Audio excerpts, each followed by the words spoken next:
Alright guys, let me first off by saying I'm sorry about the mic. The mic is not the same that I usually use. Unfortunately, I am currently in New York State and I don't have all my equipment here. But don't worry, I'm going to hopefully patch up most of that problem in post. So without further ado, let's start with the review. As usual, we're going to start with campaign first. Well, what campaign there is. And then we're going to move on to the multiplayer, as well as we're going to cover the raids. So Destiny as a whole has never had really too much of a story per se. Since the beginning, before Taken King came out, a lot of people had one complaint, that where is the story? Now, most people tell me that most of the story lies within the Grimoire cards and you have to go and check on them and go onto the website and check on the Grimoire cards that you have unlocked to gain more of the lore and the story. Does anyone really want to do that though? No. I don't think there's probably like I can list literally 3 out of 100 people that I have on my friends list that actually have gone and done that. Now, me personally, I don't really care too much about it as long as the game is fun. And yes, the campaign was fun only if you experienced it with friends. Now, when the Taken King came out and increased that campaign to give it a little bit more of a story, it didn't really help too much, but I have to say, the enemies they introduced were very fantastic. They were awesome, and they were unpredictable at times. Once people started getting used to them, they weren't as unpredictable. But man, this game was really fun, even if the expansion was $40. But regardless, it was a very good expansion. I did enjoy it. But basically, the story is that Oryx came to take revenge for his son Crota, the one that we all pretty much murdered at least once. I'm pretty sure everyone here has murdered Crota at least once. But point being is that Oryx has come back to take revenge, and he has this power to make things taken.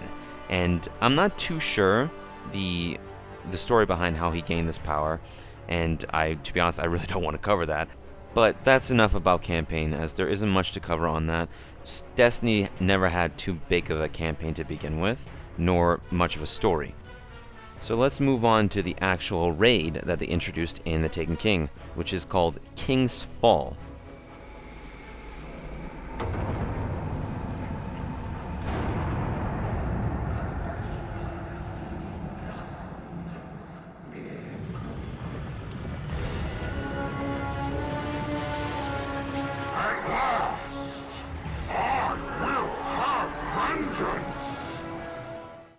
Now, King's Fall takes place after you finish the final mission of the Taken King campaign.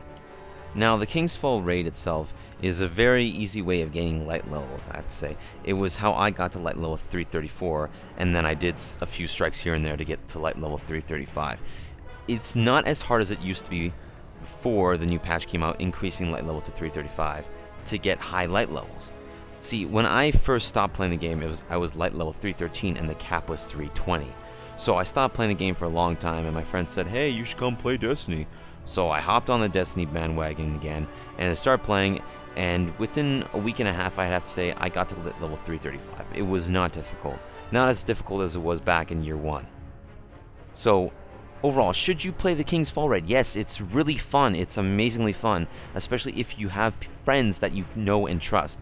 Some of the people on the Destiny forums, I'm sorry, Destiny forums people, Destiny forums just sucks.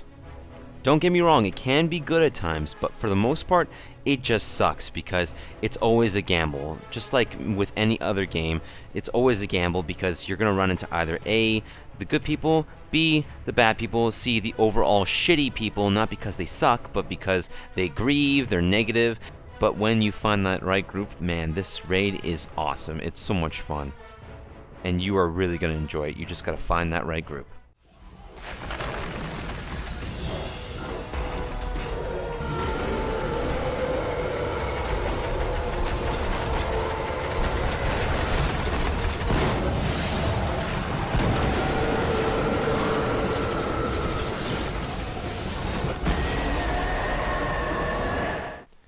Now let's start talking about the multiplayer.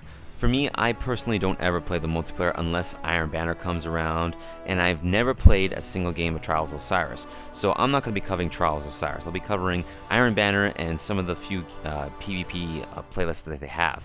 So for me, I love Iron Banner. As difficult as it can be at times because some people play this game a lot more than me and they're very, very skilled, I have to say.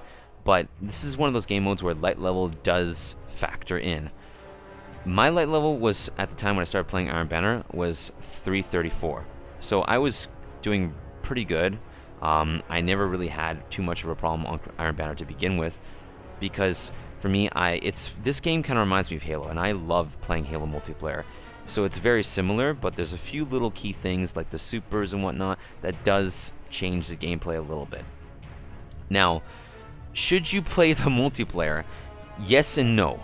Yes, if you're playing with your friends. No, if you don't enjoy playing multiplayer to begin with. Playing multiplayer is not a must. You don't have to play it. It does help increase your light level because you can find some really amazing drops, especially on Iron Banner. I've seen things up to light level 335, for example.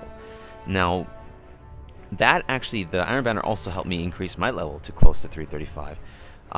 It wasn't until I went onto the Strike playlist that I got to light level 335 through a legendary helmet drop. So should you play? Overall, if you have friends or if you're willing to meet people and play with them online, the online can be really fun because you can fuck around a lot. You can be a total douchebag as the Titan. You can just keep punching people to death. They got some stupid things on there. It's things that might piss off some people, but for me, I think it's 50-50. If a striker keeps coming in and just fist panicking me, yeah, it's gonna piss off some people, of course. If someone just comes in and just double stabs you, double punches you, whatever they may have, yeah, it's gonna piss you off because they keep doing it.